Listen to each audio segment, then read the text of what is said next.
اس پرفتن دور میں زیست کی جستجو میں وبا و قحط کے خوف میں مبتلا سیاسی، معاشی اور سماجی مسائل میں گھرے ہوئے پاکستانی اور مغرب و مشرق کے تہذیبی ٹکراؤ کے درمیان یہ پریشان حال مملکت خدا داد ان گنت وسائل کے باوجود مسائل میں گھری ہوئی۔ آخر حقائق ہیں کیا؟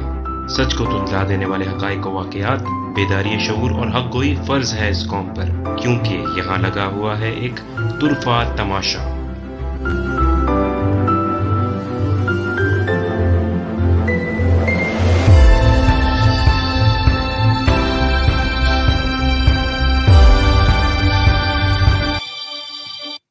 بسم اللہ الرحمن الرحیم۔ السلام علیکم دوستوں، میرا نام ہے احمد جلیل اور آپ دیکھ رہے ہیں طرفہ تماشا کی ایپیسوڈ نمبر 5۔ امید کرتا ہوں آپ لوگ بالکل ٹھیک ٹھاک ہوں گے، خیریت سے ہوں گے اور اپنی زندگی میں بہت کچھ اچھا کر رہے ہوں گے۔ آج کے ٹاپکس کو بتانے سے پہلے میں ویلکم کرنا چاہوں گا ہمارے انالیسٹ سید سلمان شاہ صاحب کو، جو کہ اپنے انالیسس دیتے ہیں اور آپ ان کو دیکھتے ہوئے آ رہے ہیں اور ماشاءاللہ بڑی زبردست گرفت ہے ان کی چیزوں کے اوپر۔ السلام علیکم اینڈ ویلکم سلمان بھائی۔ وعلیکم السلام احمد، بہت بہت شکریہ۔ جی جناب، تو آج ہم وقت ضائع کیے بغیر آج ہم ٹاپک سے متعلق بتاتے ہیں۔ آج ہم ڈسکس کریں گے اپوزیشن کے حوالے سے، جو کہ لانگ مارچ کی تیاریوں کے اندر مصروف ہے اور انہوں نے الٹیمیٹم دے دیا ہے۔ اس متعلق ہم سلمان بھائی سے جاننا چاہیں گے کہ کیا آگے کے معاملات ہو سکتے ہیں، ساتھ ساتھ جو ہماری مڈل ایسٹ کنٹریز ہیں ان کا پاکستان کے اوپر کتنا انفلوئنس ہے، پاکستان ابھی تک ڈکٹیشن لے رہا ہے یا نہیں لے رہا، یا لینا پڑتا ہے پاکستان کو، کیا وجوہات ہیں جن کی وجہ سے اس طرف جانا پڑتا ہے۔ اس کے علاوہ آج ہم بات کریں گے ماس میڈیا کے حوالے سے، جو کہ انکمپیٹنٹ، بائسڈ اور ڈیوبیس ہے، جو کہ ایک کارپوریٹ کلچر جو اس کے اندر بہت زیادہ انوالو ہے، تو اس متعلق ہم جانیں گے کہ اس کا سوسائٹی پہ کیا امپیکٹ ہے۔ اور آخر میں، جیسا کہ آپ کو پتہ ہی ہے کہ ہمارا book of the day segment ہوتا ہے، اس کے اندر ہم ایک بک آپ کو ریکمینڈ کرنے والے ہیں۔ تو جناب شروع کرتے ہیں۔ سلمان بھائی، ہم نے دیکھا کہ پچھلے چند دنوں میں اپوزیشن کی طرف سے جو ہے وہ بہت معاملات ہم نے دیکھے ہیں، کافی جگہوں پہ جو ہے وہ جلسے بھی کر رہے ہیں۔ اس کے علاوہ فضل الرحمان صاحب کے اوپر نیب کی طرف سے کارروائیاں یا سوال نامہ ان کو بھیجا گیا ہے، جس کو انہوں نے جو ہے وہ مسترد کر دیا ہے، اور انہوں نے ان کی طرف سے، ان کے ترجمان نے یہ بھی کہا ہے کہ وہ جو نیب کی طرف سے چیزیں کی گئی ہیں وہ پھر ڈائریکٹلی ہم نہ عمران خان کی طرف سے عمران خان کی طرف سے ہم دیکھ رہے ہیں، نہ ہی ہم نیب کی طرف سے دیکھ رہے ہیں، ہم ڈائریکٹ فوج کو اس چیز کا ذمہ دار ٹھہراتے ہیں۔ انہوں نے تو جی ایچ کیو کے سامنے ایک دھرنا دینے کا بھی اعلان کیا ہے، اور ساتھ ساتھ وہ لانگ مارچ کی تیاریاں بھی کر رہے ہیں کہ آپ استعفیٰ دے دیں ورنہ ہم لانگ مارچ کریں گے۔ تو تمام تر چیزوں کو، تمام تر پہلوؤں کو آپ کس طرح سے دیکھ رہے ہیں سلمان بھائی، اور اس سے کیا امپیکٹ ہو سکتا ہے ہمارے ملک کی سیاسی منظرنامے کی طرف؟ جی احمد، جیسا کہ ہم کہتے آ رہے ہیں طرفہ تماشا کے توسط سے پہلے بھی، کہ اپوزیشن جو ہے وہ اسٹیپ بائی اسٹیپ آگے بڑھ رہی ہے اس معاملے میں، اور اب جو ہے وہ اپوزیشن جو ہے ایک بند گلی میں آگے کھڑی ہو گئی ہے۔ دیکھیں، اب ان کے پاس آپشنس کوئی نہیں ہے، جلد سے جلوس انہوں نے کر لیے، اور ان میں سے بھی آپ کو پتہ ہے کہ اگر بائی اینڈ لارج دیکھیں تو وہ تقریباً ناکام ہی ہوئے ہیں۔ کوئی جو نریٹو ہے ان کا، کوئی وہ نیشنل نہیں تھا، اس میں ایسی بات نہیں تھی جو جمہوریت کو مضبوط کرنے والی ہوتی، کوئی ایسی بات نہیں تھی جس میں کوئی عوام کا ریلیف کا پیکیج ہوتا، کوئی ایسی بات نہیں کی۔ انہوں نے جو کہا وہ یہ کہا کہ بس ہم طریقے سے جو ہے وہ بچایا جا سکے۔ ہم یہ بارہا یہ بات کہتے آ رہے ہیں کہ یہ بیسیکلی جو ہے وہ اینٹی اسٹیٹ نیریٹو تھا، جو اسٹیٹ انسٹیٹیوٹ جو ہے یہ زہر اگلتے آئے ہیں، اور اب یہ جو ہے وہ لانگ مارچ کی طرف اشارہ دے رہے ہیں کہ ہم نے آپ کو کہا تھا کہ یہ ان کو جو ہے باہر سے جو ان کے ماسٹرز ہیں، جو ان کے سٹرنگز پل کر رہے ہیں، انہوں نے ان کو جنوری تک کا ڈیٹ دیے، کیونکہ جو ماحول جیو پولیٹیکلی بن رہا ہے، پاکستان پہ جو پریشر آ رہا ہے انڈیا کی طرف سے بارڈرز پہ ادھر، وہ سب اس کو آپ کنیکٹ کر کے دیکھیں تو یہ جنوری کی ڈیٹ ہے۔ اگر یہ 2-3 مہینے اس ونٹر اگر پاکستان سروائیو کر جاتا ہے وداؤٹ اینی کانفلکٹ، تو یہ جو ہے وہ بہت اچھا ہوگا پاکستان کے لیے بھی اور اس خطے کے لیے بھی۔ لیکن چونکہ ماحول بنایا گیا ہے اندرونی طور پر پاکستان کو کمزور کرنے کی بھی سازش ہے، اور بیرونی طور پر بھی، اور اس میں کوئی ایک کنٹری انوالو نہیں ہے۔ ہم نے پچھلے پروگرام میں تفصیل سے اس بارے میں بات کی تھی۔ دیکھیں، مولانا فضل الرحمان، ہم پہلے ہی آپ بول رہے تھے کہ مولانا فضل الرحمان صاحب کی جو کریڈیبلٹی ہے وہ تو ہم پہلے آپ کو بتا چکے ہیں، اور تھوڑا سا ہم دوبارہ سے ایک دفعہ ریوائز کریں گے اس بات کو کہ پاکستان کے ساتھ ہوا یہ ہے کہ ایک شعر میرے ذہن میں آ رہا ہے کہ یہ نرنگی سیاست دوران تو دیکھی ہے، منزل انہیں ملی جو شریک سفر نہ تھے۔ یہ وہ لوگ ہیں جو پاکستان بننے کی سٹرگل میں شریک ہی نہیں تھے، نہ اس کو مستحکم کرنے کی سٹرگل میں تھے۔ ان کے والد صاحب نے باقاعدہ ریکارڈ پہ ان کا بیان ہے کہ پاکستان بننے کے گناہ میں شریک نہیں ہوں۔ ان کے والد صاحب کا بیان ہے، فضل الرحمان صاحب کے، یہ آپ ہسٹری تو omit نہیں کر سکتے. آپ جو چاہیں مینیپولیشن کرنے کی کوشش کر لیں, لیکن آپ ہسٹری کو omit نہیں کر سکتے. جو کہہ دیا گیا ہے وہ کہہ دیا گیا ہے. انہوں نے بھی کبھی بھی پاکستان کے فیور میں کوئی ایسی بات نہیں کی جسے پاکستان کو مستحکم کیا جا سکے. اب یہ ہوا ہے کہ استعفوں پہ اب دیکھیں ان کے درمیان آپس میں دراڑیں پڑ گئی ہیں کہ فلاں بندہ استعفیٰ دے گا, فلاں پارٹی استعفیٰ دے گی, اتنے استعفے آ چکے ہیں, اتنے آ چکے ہیں. دیکھیں استعفے جمع کرانے ہیں آپ نے اسپیکر کو, ٹھیک ہے. اب یہ پہلے یہ میک شور کر رہے ہیں کہ ایک بندے کو جو ہے ان کے پارٹی کے اس سے استعفے لیے جائیں. ظاہر سی بات ہے اب کریکس نظر آنا شروع ہو گئے ہیں ہمیں. ان کی پارٹی کے اپنے بندے ہی ٹوٹیں گے, فارورڈ بلاکس بننے ہی جا رہے ہیں. عمران خان صاحب نے بھی کل اندیا دیا ہے کہ فارورڈ بلاک بنے گا اس بات پہ. دیکھیں جب الیکٹیبلز کی سیاست ہوتی ہے نا احمد, تو اس میں آپ جو ہے پارٹی لیڈر کے پاس چوائس بڑی کم ہوتی ہے. انہوں نے 18ویں ترمیم اور اس کے بعد اور بھی ترمیم کر کے ساری پاورز جو ہیں وہ دے تو دی ہیں پارٹی لیڈرز کو, لیکن پھر بھی آپ یہ بات بھولیے پاکستان کی سیاست جو ہے وہ الیکٹیبلز پر ڈیپینڈ کرتی ہے. تو جب اپنے حلقے میں جو ہے وہ خود مختار ہوگا اور اس کی اپنی جو ہے وہ ایک سے ہوگی اپنے حلقے میں, اور وہ جواب دے ہوگا اپنے حلقے کو, تو وہ یہ ضرور دیکھے گا کہ یار میں اگر پاور سے آؤٹ ہو گیا تو میں تو کچھ نہیں کر سکوں گا, اور مجھے تو پھر جو ہے وہ جوتے پڑنے والے ہیں. تو یہ بہت ساری چیزیں فیکٹرز ہوتی ہیں اس میں, وہ دیکھنی ہوتی ہیں. تو ابھی آپ کو استعفوں کے معاملے میں بھی کریکس نظر آنا شروع ہو چکے ہیں. میں نے آپ کو پہلے بھی کہا تھا مولانا فضل الرحمان صاحب کے پاس کھونے کو کچھ بھی نہیں ہے. پیپلز پارٹی کے پاس بہت کچھ ہے, سندھ گورنمنٹ جائے گی, ٹھیک ہے. نون لیگ اگر استعفے دے گی تو پنجاب میں وہ ان کی سیٹیں, لیکن مولانا فضل الرحمان صاحب کے پاس کھونے کو کچھ نہیں ہے. وہ خود جو ہے وہ میں آپ کو کہا تھا وہ بے روزگار گھوم رہے ہیں. وہ تو پھر سوسائڈل موڈ میں ہے کہ جو ہو جائے وہ کر لو, لیکن کسی طریقے سے مجھے اقتدار دے. یہ آپ کو بات سمجھنی ہوگی, وہ کسی بھی حد تک جا سکتے ہیں, میں آپ کو پھر کہہ رہا ہوں. اور اس سے پہلے ہی آپ دیکھ رہے ہیں کہ کچھ وہ اجمل قادری صاحب کی بات ہوئی ہے.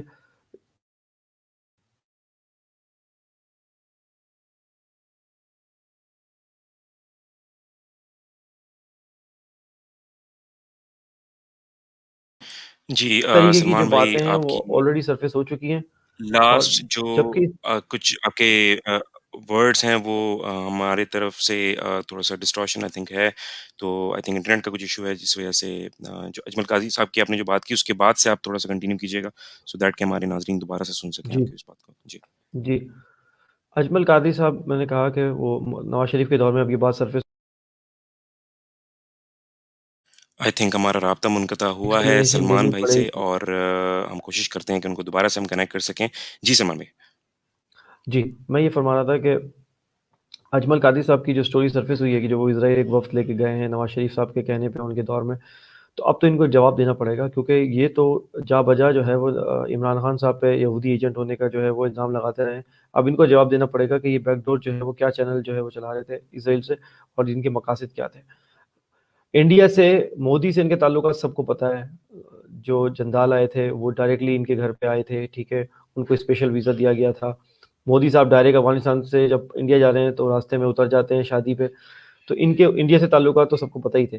اسرائیل والا جو چیپٹر ہے وہ بھی اب کھل چکا ہے, تو جواب تو اب ان کو دینے ہیں. اور لانگ مارچ سے پہلے جو ہے وہ بہت سارے جو غباروں میں سے جو ہے وہ ہوا نکل جائے گی ان کے جو پی ڈی ایم کے. اور میرے خیال میں اٹس ہائی ٹائم احمد کہ اب جو پاکستان کے خلاف جو نظریات رکھنے والے لوگ ہیں, جو پاکستان کے اگینسٹ ہیں نظریاتی طور پر, اور جو بارہا کہہ چکے ہیں کہ ہم جو ہے وہ گریٹر افغانیہ بنانا چاہتے ہیں یا بلوچستان الگ کر دو, جیسے آپ بات کرتے ہیں پی ٹی ایم کی, تو وہ کہتے ہیں بلوچستان کو وہ کر دو, پختونستان بنا دو. ان جو عناصر ہیں ان کو اب باقاعدہ طور پر آئسولیٹ کیا جائے اور ان کے خلاف قانونی کارروائی بھی ہو, اور ان کو اب ہم جیلوں پہ جاتا ہوا دیکھیں. اب عدلیہ کو بھی اس پہ جو ہے اسٹیپ ان کرنا پڑے گا اور اپنا کردار ادا کرنا پڑے گا. دیکھیں ہم نے ایک ٹائم وہ بھی دیکھا تھا جب کراچی میں ٹریفک جام ہو جاتی تھی تو سپریم کورٹ 100 موٹو لے لیتی تھی, ایک ٹائم ہم نے یہ بھی دیکھا ہے. اور اب یہ ہو رہا ہے کہ اسٹیٹ کے خلاف باقاعدہ تقاریر ہو رہی ہیں اسٹیج سے اور کوئی 100 موٹو نہیں ہے. تو اس میں کوتاہی گورنمنٹ کی بھی ہے, اور اب عدلیہ بھی بالکل جو ہے ہم نے کرمنل سائلنس ان کی طرف سے بھی دیکھنے کو مل رہا ہے کہ کوئی ہے ہی نہیں, مجرمانہ غفلت ہے, خاموشی اختیار کی ہوئی ہے. ایک چیز کو اس کے نہج پہ لے جا رہے ہیں, اس نہج پہ لے جا رہے ہیں کہ جو پوائنٹ آف نو ریٹرن والا نہج ہے, کہ وہاں سے چیز واپس نہ آ سکیں اور تصادم ہو جائے. دیکھیں پاکستان گورنمنٹ بھی یہ نہیں چاہتی اور آپ کی جو اسٹیبلشمنٹ ہے وہ بھی نہیں چاہتی کہ تصادم کی طرف جائے. میرے خیال میں لانگ مارچ اگر ہوا بھی تو آپ دیکھیں گے اس سے پہلے ہی بہت سارے جو ہے نا وہ برج گر جائیں گے, اور بہت ساری چیزیں ایسی ہوں گی، ڈیولپمنٹس ایسی ہوں گی جو ان کے جو غبارے میں سے جو ہے وہ ہوا نکل جائے گی. ہم پہلے بھی کہتے آ رہے ہیں یہ بات کہ اپوزیشن کا جو سول ایجنڈا ہے وہ یہ ہے کہ عمران خان بس گھر چلا جائے، کیونکہ عمران خان ان کو وہ NRO نہیں دے رہا وہ جو وہ مانگ رہے ہیں. اور عمران خان نے ایک بات تو اپنی پارٹی کو بھی جو ہے وہ ود ان بھی پارٹی ایک بات جو ہے باور کرا دی ہے کہ جو مرضی ہو جائے، میری گورنمنٹ چلی جائے، میں اقتدار سے محروم کر دیا جاؤں، جو مرضی ہو جائے، چاہے اس سیاست کی بساط لپٹ جائے، لیکن میں ان چور اچکوں کو NRO نہیں دوں گا. میرے خیال میں پاکستانی قوم کو اس بات کو اپریشیٹ کرنا چاہیے کہ کوئی اسٹیل کی نروز والا بندہ ہے اس سیٹ پر پرائم منسٹر کی، جو کہ کہہ رہا ہے کہ میں چور اچکوں کو نہیں بخشوں گا، جو مرضی اس کی کاسٹ مجھے دینی پڑ جائے. اسی طریقے کے انسٹانسز لینے کی ضرورت ہے سخت. اور جو ہے اگر آپ اس پہ ڈٹے رہیں گے، عمران خان سے ڈٹے رہیں گے، تو ان کی سیاست ختم نہیں ہو رہی. لوگ بول رہے ہیں نا کہ تجزیہ نگار کہہ رہے ہیں ماس میڈیا پہ آگے کہ ختم ہو جائے گی، کوئی ختم نہیں ہو رہی، بلکہ ان کا قد جو ہے وہ دن بدن بلند سے بلند ہوتا چلا جائے گا اگر وہ ان نیشنل ایشوز پہ جو ہے سالڈ سٹانس لیں گے. اور یہی کھلبلی ہے اپوزیشن کے درمیان کہ یہ بندہ ایکسیپٹ کیوں نہیں کر رہا کوئی بھی آفر. تو پہلے انہوں نے بیک ڈور چینل سے بھی کوشش کی کہ کس طریقے سے ہمیں NRO مل جائے اور ہم یہ سب موقوف کر دیں یہ ساری بات، جلد سے جلوس اور لانگ مارچ، لیکن بات بن نہیں سکی. تو انہوں نے الٹا کہنا شروع کر دیا کہ ہم تو یہ کریں گے. اور ان کے بات ہے کہ ان کا نیریٹو ہے کیا؟ مریم نواز صاحب کو دیکھیں کہ یہ سلیکٹیو ہے، بس کوئی کرپشن کی بات نہیں ہے، کوئی اس کی بات نہیں ہے. سلیکٹیو کون ہے؟ تو پھر اشارہ اسٹیبلشمنٹ کی طرف. جب ڈائریکٹ نام لے کے آپ کہہ نہیں سکتے اسٹیبلشمنٹ کو، آپ کے پڑ چلتے ہیں ادھر. تو یہ سارا ایک بالکل خالی سا کھوکھلا سا ان کا ہے، وہ آہستہ آہستہ کر کے جو ہے وہ اس میں سے ہوا نکل رہی ہے.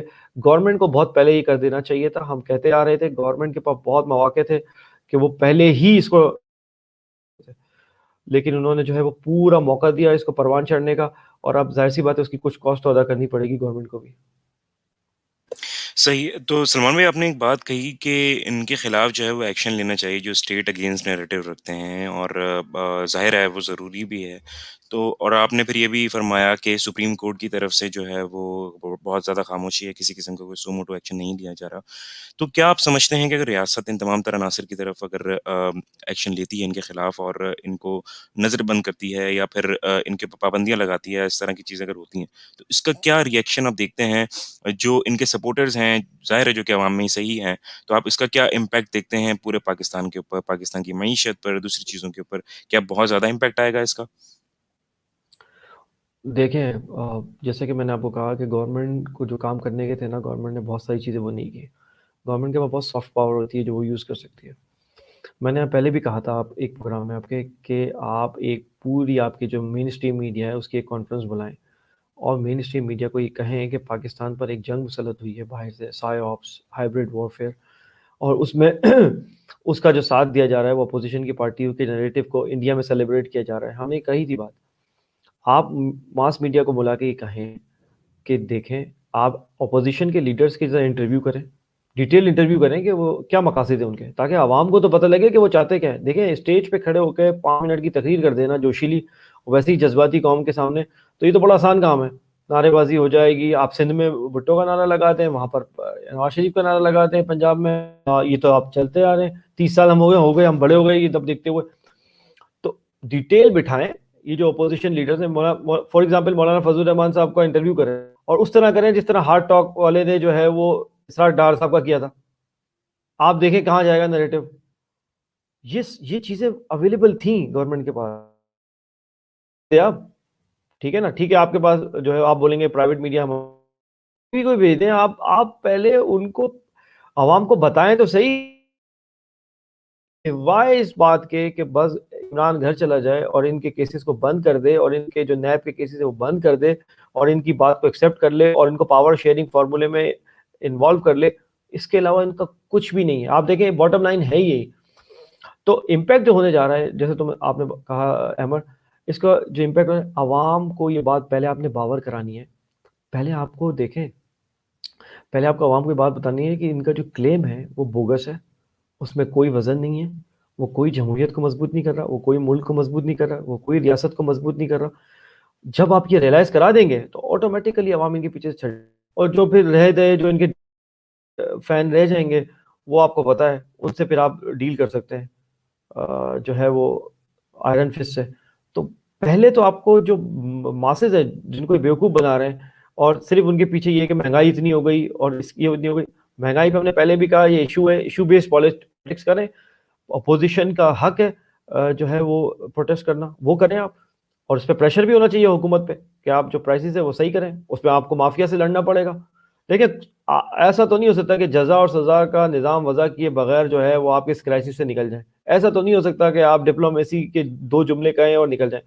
آپ کو کچھ لوگوں کو بند کرنا پڑے گا, کچھ لوگوں کو اس کا ذمہ دار ٹھہرانا پڑے گا جو کہ ہیں رسپانسبل, اور باقاعدہ انصاف ہوتے ہوئے نظر آنا چاہیے عوام کو. ورنہ عوام اس کو ہر چیز کو اسی طرح لے رہی ہے کہ یار دیکھیں ایک آتا ہے اور دوسرا جاتا ہے. آپ عوام سے بات کر لیں کسی روڈ سائڈ پہ یا گلی میں تو آپ کو بتائے گا کہ یار کچھ بھی نہیں ہونے والا. ایک مایوسی ہے, ایک احساس محرومی ہے, وہ ختم جبھی ہوگی جب آپ کو انصاف ہوتا ہوا نظر آئے گا. اور یہی جو معاشرے کے آپ امپیکٹ کی بات کر رہے ہیں, امپیکٹ جب ہوگا جب آپ کو انصاف ہوتا ہوا نظر آئے گا, جب گورنمنٹ کرتی ہوئی نظر آئے گی سختی. دیکھیں نواز شریف کے جو ایکسٹریڈیشن کی بات ہے, ان کو لانے کی بات ہے, اس پہ کیا پیش رفت ہوئی. برٹش گورنمنٹ کو جو خط لکھا اس سے آگاہ کریں, یہ بیک ڈور نہ چلائیں. آپ پہ ویزے بند ہو جاتے ہیں عرب کنٹری کی طرف سے, آپ بتاتے ہی نہیں اس کا ریزن کیا ہے. آپ عوام کے سامنے جو بات رکھنے کی آپ وہ بات تو رکھیں. اور آپ کا جو فورن آفس ہے وہ بہت زیادہ ڈپلومیٹک ہے. اتنا زیادہ ڈپلومیٹک ہونے کی کوئی ضرورت نہیں ہے. پوری دنیا میں اگریسو ڈپلومیسی اب چلتی ہے, صاف کھل کے لوگ بتاتے ہیں. لیکن آپ جو ہے وہ ابھی تک جو ہے وہ 60 اور 70 کی دہائی میں جی رہے ہیں, جس میں آپ بہت ہی کوئی ڈپلومیٹک بیان دیتے ہیں. آپ اس کی ورڈنگ کچھ اور ہوتی ہے, اس کے معنی کچھ اور ہوتے ہیں, وہ ہٹ کسی اور کو ہوتا ہے اور ہونا کسی اور کو ہوتا ہے.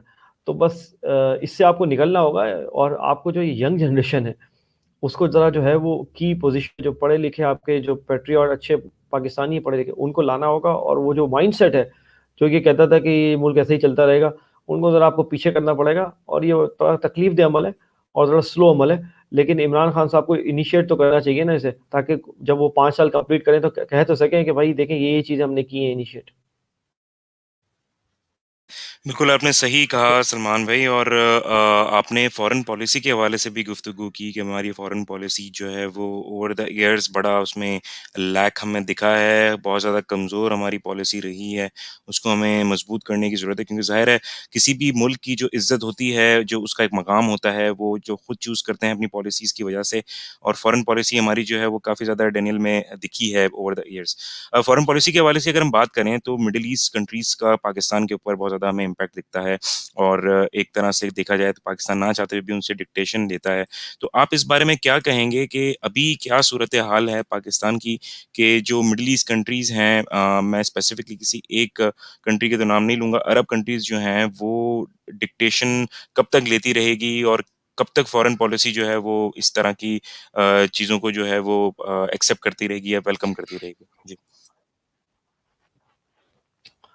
دیکھیں احمد, اس میں جو سب سے انٹریگل پارٹ ہے اس پوری ڈسکشن کا فارن پالیسی میں, جو کہ آپ عرب کنٹریز کی طرف سے ڈکٹیشن لیتے آئے ہیں اور آپ انڈر پریشر ہوتے آئے ہیں. چاہے وہ جو کوالالمپور میں جو سمٹ ہونی تھی جس میں مہاتیر محمد نے انوائٹ کیا تھا, اردوگان جا رہے تھے, عمران خان کو آخری ٹائم پہ روک دیا گیا ایک عرب کنٹری کی طرف سے پریشر کر کے. آپ پہ اکنامک پریشر ہے, آپ کی ورک فورس وہاں کام کرتی ہے, آپ کو بھی پتہ ہے ایک بڑی تعداد میں لوگ وہاں کام کرتے ہیں, اور ریمیٹنسز کے طور پر جو ہے آپ کو ایک اماؤنٹ آتا ہے جو کہ آپ کی اکانومی کو سسٹین کرتا ہے سم واٹ. تو یہ گریٹر گولز ہیں جو آپ کو نظر میں رکھنے ہوتے ہیں یہ فارن پالیسی کو مینٹین کرنے میں. لیکن اس کا مطلب یہ نہیں ہے کہ آپ اپنی فارن پالیسی پہ کمپرومائز کرتے ہیں. دیکھیں یمن کا واقعہ یاد کریں, جب 2015 میں پاکستان نے صاف ایک پیج پہ آ کے اسٹیبلشمنٹ اور گورنمنٹ نے یہ کہہ دیا تھا کہ ہم یمن میں اپنے فوجی نہیں بھیجیں گے یمنیوں کے خلاف. آپ نے لیا تھا نا اسٹانس, اور وقت نے اس کو صحیح بھی ثابت کیا. ٹھیک ہے کچھ گریونسز آئیں آپ کے عرب کنٹریز کی طرف سے, لیکن بہرحال جب وقت کسی چیز کو صحیح ثابت کر دیتا ہے نا, بھی سوچنے میں مجبور ہو گئے کہ ہم کیوں مجبور کر رہے تھے اس کو, اور وقت نے ان کو صحیح ثابت کر دیا. انسٹانسز آپ کو لینے کی ضرورت ہے. انڈر پریشر آ کے آپ نے دیکھیں جو آپ کے دوست ملک ہیں جو آپ کی بہتری چاہتے تھے, ان کو بھی آپ نے جو ہے وہ لیٹ ڈاؤن کیا جب آپ سمٹ میں نہیں گئے کوالالمپور. اس کا جو مین فیکٹر ہے وہ ہے آپ کا اکنامک فیکٹر. یہ پولیٹیکل سے زیادہ دیکھیں عرب کنٹریز ہمیشہ سے آپ پہ ایک انفلوئنس رکھتی ہیں. اکنامک ریمیٹنسز آتے ہیں, انویسٹمنٹ آتی ہے, لیکن دیکھیں فارن پالیسی اسی چیز کا نام. ٹھیک ہے اگر آپ فورس کو رکھائے میں وہ اور آپ کی کوئی ورک فورس بھائی بہت کوئی اچھی کنڈیشن میں وہاں نہیں ہے، سب کو بات یہ پتہ ہے. جو وہاں ویجز ہیں ان کی، وہ اگر آپ کمپیئر کریں یورپ سے اور امریکہ سے تو وہ تو کمپیریبل ہی نہیں ہے. اور جس کنڈیشن میں وہاں کے آپ کے ورک فورس رہتی ہے وہ تو آپ بتا بھی نہیں سکتے، نہ گفتگو بات ہے. تو یہ کوئی ایسی آئیڈیل کنڈیشن تو ویسے بھی نہیں ہے. آپ کو اس کو بیلنس اس طریقے سے آپ کریں گے کہ آہستہ آہستہ آپ جو ہے وہ ان پہ سے ڈپینڈنسی ختم کریں گے. ایک ساتھ نہیں کر سکتے، ہمیں بھی یہ بات پتہ ہے. آہستہ آہستہ کریں گے. پاکستان میں امپلائمنٹ کی جو ہے وہ مواقع بڑھائیں گے. پاکستان میں کئی نئی شہر آپ بسا سکتے ہیں. بلوچستان میں بہت جگہ پڑی ہے، KPK میں بہت ساری جگہ ہے، سندھ میں کوئی بہت ساری جگہ پہ ایسی ہے جہاں آپ نئے شہر بتا سکتے ہیں، تاکہ بڑے جو شہر ہیں ان پہ سے پریشر کم ہو، نئی جابس کریٹ ہو، جیسے کہ گوادر میں ہو رہا ہے. لیکن گوادر میں تو کیونکہ چائنا انوالو ہے، تو اس وجہ سے اس طرح آپ کو اپنی طرف سے بھی انیشیٹو لینا پڑے گا نئے شہروں کو بسانے کا. تو آہستہ آہستہ آپ کی جب آپ کی کنٹری میں کریٹ ہوگی تو بھائی آٹومیٹیکلی وہ ورک فورس جو ہے وہ ویسے ہی مجبور بیٹھی ہے، مجبوری میں وہاں کچھ لوگ بیٹھے ہیں وہاں پہ، وہ واپس آ جائیں گے، آپ کی ڈیپینڈنسی کم ہوگی. اور عرب ورلڈ کو دیکھیں، جب آپ اسٹیپ لیتے ہیں تو وہ بات مانتے ہیں آپ کی. جب تک آپ یہ ازیوم کرتے رہیں گے کہ ہم کوئی اسٹیپ اس لیے نہیں لیں گے کہ کوئی ناراض نہ ہو جائیں، تو یہ وہی والی بات ہے کہ پھر وہ اور مزید آپ کو پریشر کرتے ہیں. اور وہ آپ کو مزید پریشر، آپ کو بھی پتہ ہے کہ وہ خود سے بھی نہیں کرتے، کبھی کبھار ان سے کروایا جاتا ہے آپ کو پریشر انڈائریکٹلی. کسی کو تو پتہ ہے نا کہ آپ انڈر پریشر آتے ہیں ان سے، تو وہ ان کے جو ہے ان کو پریشر کرتے ہیں کہ آپ پہ پریشر کریں. سب کو پتہ ہے یہ بات، کون ممالک ہیں وہ. تو آپ کو ایک بیلنس فارن پالیسی رکھنے کی ضرورت ہے. اور وہ بیلنس فارن پالیسی جب ہوگی جب آپ جو ہے معاشی طور پر اسٹرانگ ہو جائیں گے. معاشی طور پر جب آپ اسٹرانگ ہو جائیں گے تو پھر آپ کھڑے ہو کے بول سکتے ہیں کہ ٹھیک ہے جی، ہم جو ہے وہ اس نے نیشنل ایسپریشن پہ جو ہے وہ آپ کی نہیں سنیں گے. جہاں پر ہمارے نیشنل انٹرسٹ آئیں گے وہاں پر ہم آپ کی نہیں سنیں گے. ہاں، جہاں ون ون سچویشن ہوگی، جب ہمارا اپنا بھی انٹرسٹ ہوگا، وہ اوور لیپنگ جو چیز ہوگی وہاں ہم آپ کی بات مان لیں گے، باقی ہم بات نہیں مانیں گے. عمران خان صاحب نے کچھ تو کیا ہے، ابھی آپ نے دیکھا حالیہ آپ نے سعودی عرب کو پیسے، تو آپ وہ کیوں کر رہے ہیں؟ وہ اس لیے کر رہے ہیں کہ وہ جو پریشر تھا آپ پہ، وہ $3 ارب جو انہوں نے دیے تھے کہ آپ نے ریلیز کیا، اور اب آپ ساری بات نہیں مان رہے ہیں. دیکھیں، آپ پوری جانتی ہے کہ جیو پالیٹکس میں مڈل ایسٹ میں بلاکس بننے جا رہے ہیں، اور پاکستان جو ہے وہ چائنا اور رشیا اور ایران، پاکستان کو سوٹ بھی یہ کرتا ہے، چاہے آپ جغرافیکل طور پر بات کریں، چاہے آپ پولیٹیکل طور پر بات کریں، چاہے اکنامک طور پر بات کریں. اسی بلاک میں پاکستان نے رہنا ہے. اور عرب انفارچونیٹلی جو ہے وہ عرب کنٹریز بالواسطہ طور پہ، اور مطلب کہہ دیں جانتے ہوئے اور بوجھتے ہوئے بھی، اور شاید ان کو پریشر ہے، وہ دوسرے بلاک میں جا رہے ہیں. یہ آہستہ آہستہ ہی ہوگا یہ. اور جب جیسے جیسے بلاک بنیں گے آپ کو بھی اپنے آپ کو ڈسٹینس کرنا ہے.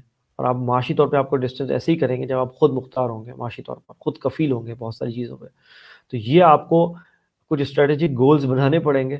5 10 سال 15 سال 20 سال کی کچھ پالیسی بنانی پڑے گی، کچھ ویژن بنانا پڑے گا، جیسے ویژن 2030 کر کے، ویژن 2040 کر کے.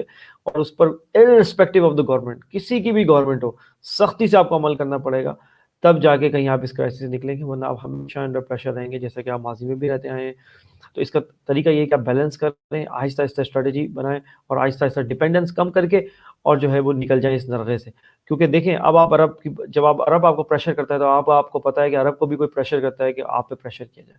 تو آپ کو پتہ ہے آپ کسی اور کی پالیسی جو ہے وہ کر رہے ہیں، اگر آپ ان کی بات مانیں گے ڈائریکٹلی تو کہیں تو آپ کو ریسٹرین دکھانی پڑے گی. یہ اسٹریٹجک گول بنانا، جتنی جلدی آپ خود کفیل ہو جائیں، خود مختار ہو جائیں، اتنا اچھا ہے. ورنہ آپ کی جو فارن پالیسی ہے وہ ہمیشہ ہائی جیک رہے گی. تو یہ جلد سے جلد کرنے کی چیزیں ہیں. عمران خان صاحب کو اس پہ بہت کام کرنے کی ضرورت ہے. ہم نے پچھلے پروگرام میں بھی کہا کہ فارن منسٹر کو جانا چاہیے دوروں پہ، اور زیادہ چاہیے، اور جہاں جہاں گیپ دکھیں وہاں پر جا کے پاکستان کا جو ہے وہ مدعا رکھنا چاہیے، اور کچھ بات منوانی بھی چاہیے. کچھ چیزیں اپنی اچیومنٹ بتانی بھی چاہیے، پریس کانفرنس کرنی چاہیے کہ ہم نے بھائی یہ چیز منوا لی ہے، یہ، تاکہ عوام بھی آگاہ رہے کہ ہو کیا رہا ہے. صحیح، بالکل آپ نے صحیح کہا سلمان بھائی، کہ عوام بھی جو ہے وہ آگاہ رہنا چاہیے اس حوالے سے. اور ایک اور چیز وہ یہ بھی کہ کیونکہ ہم نے دیکھا بھی ہے، میں ناظرین کے لیے بھی بتاتا چلوں کہ ہم نے دیکھا بھی ہے کہ اوور دا پاسٹ ہم نے چیزیں دیکھی ہیں جو کہ بہت غلط سمتیں بھی جاتی رہی ہیں، اور پاکستان کے اوپر بہت زیادہ پریشر بھی رہا ہے. اس کا ریزن یہی ہے کہ جو ہماری اکنامی کے حوالے سے ہم نے جو چیزیں دیکھی ہیں وہ بہت زیادہ ڈاماڈول رہی ہیں. ہم نے قرضے لیے ہیں, ہم نے جو ہے وہ فیورز لیے ہیں, تو ظاہر ہے جن سے ہم فیورز لیں گے ان کی تو بات ہمیں ماننی پڑے گی, اور ظاہر ان کا پریشر ہمارے پاس ہو گئے. تو بالکل سلمان نے صحیح کہا کہ جو وہ پریشر ہے, جو وہ ایک ڈپینڈنسی ہے, اس کو ہمیں منیمائز کرنے کی, ختم کرنے کی ضرورت ہے, سو دیٹ کہ ہم جو ہے وہ اپنی بہتر فارن پالیسی, مضبوط فارن پالیسی بنا سکیں اور اپنا جو ایک کیریکٹر ہے وہ شو کر سکیں. اسی دوران میرا رابطہ جو ہے وہ منقطع ہوا ہے سید سلمان شاہ صاحب کے ساتھ. کچھ کامنٹس ہیں جو کہ میں ایڈ کرنا چاہوں گا یہاں پر. حسین احمد نے جوائن کیا. لانگ مارچ کے اوپر وہ کہتے ہیں کہ جی long march is not possible due to covid. جی کہہ سکتے ہیں بالکل. جو کووڈ کی سچویشن ہے وہ تو آپ کو پتہ ہی ہے کہ پاکستان کے اندر کووڈ کے کیسز بڑھتے جا رہے ہیں, اسپیشلی سندھ میں, اور سندھ کے اندر اسپیشلی کراچی کے اندر بہت زیادہ اموات ہوئی ہیں کووڈ کے حوالے سے. ہسپتالوں کی جو سچویشن ہے وہ صحیح نہیں ہے. ایلڈری لوگ جو ہیں, جو بڑے لوگ ہیں, جو ایجڈ لوگ ہیں, ان کو بہت زیادہ جو ہے وہ پرابلم فیس کرنا پڑا ہے اس زمن میں. اچھا جی, اس کے علاوہ جی ہمیں جوائن کیا تھا طارق احمد صاحب نے, جو کہ جوائن کیا ہوا ہے. انہوں نے کچھ کامنٹس کیے ہیں جن کو میں ایڈ کرنا چاہوں گا یہاں پر. انہوں نے کہا کہ روشن digital account is another good initiative, اور بالکل آپ نے صحیح کہا, روشن ڈیجیٹل اکاؤنٹ جو ہے وہ ایک اچھا انیشیٹو ہے. اسی اسنا میں میرا رابطہ بحال ہوا ہے سلمان بھائی کے ساتھ. سلمان صاحب ویلکم بیک. تو جناب مڈل ایسٹ کے حوالے سے سلمان بھائی آپ بات کر رہے تھے, تو اسی میں ایک سوال میرے ذہن میں وہ یہ آیا کہ کیونکہ ہم نے دیکھا ہے کہ کچھ خلش سی ہے موجود سعودی عرب اور ترکی کے آپسی معاملات میں, ریلیشنز میں, اور آپ نے دیکھا ہے کہ پاکستان کے ترکی کے ساتھ جو ایک تعلق ہے, ایک جو ان کے ساتھ ہمارا ایک رشتہ ہے وہ بہت ہی الگ ہے, بہت ہی منفرد ہے اور بہت ہی مضبوط بھی ہے. جبکہ سعودیہ کے ساتھ بھی ہمارے جو تعلقات ہیں بہت اچھے رہے ہیں. سعودیہ نے بہت سارے موقعوں پہ ہماری مدد بھی کی ہے اور ایک بھائی کی طرح کا کردار ادا کیا ہے.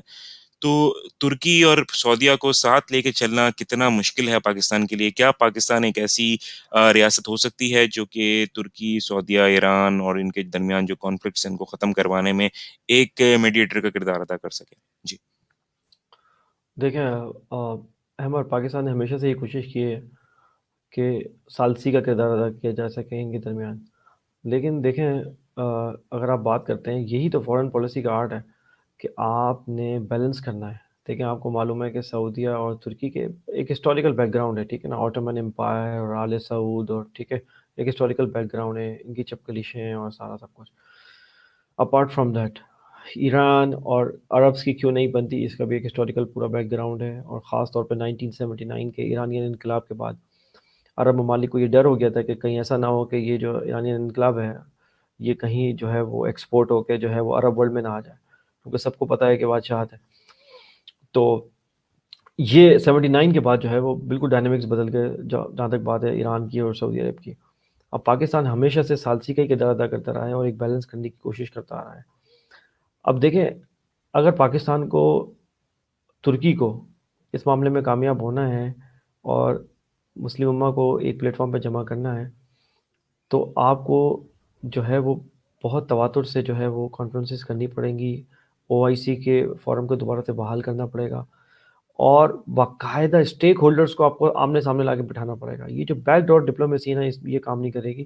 آپ باقاعدہ ایران کا وفد, سعودی عرب جو ہے, سعودی عرب کا وفد جو ہے وہ بائیلیٹرل ٹاکس ہوں, آمنے سامنے بیٹھ کے ڈیفرنسز کریں. دیکھیں کیا مسئلہ ہے, جب آپ سامنے والے کو انشور کرا دیں گے کہ ہماری سرزمین آپ کے خلاف یوز نہیں ہوگی, ہم گارنٹی دیتے ہیں ہم آپ پہ حملہ نہیں کریں گے, ہم آپ پہ جو حملہ کرے گا اس کا ساتھ نہیں دیں گے. یہ 2-3 ہی تو باتیں ہیں جو شیورٹیز آپ نے دینی ہے. اگر آپ یہ دے دیں گے بات ختم ہو گئی.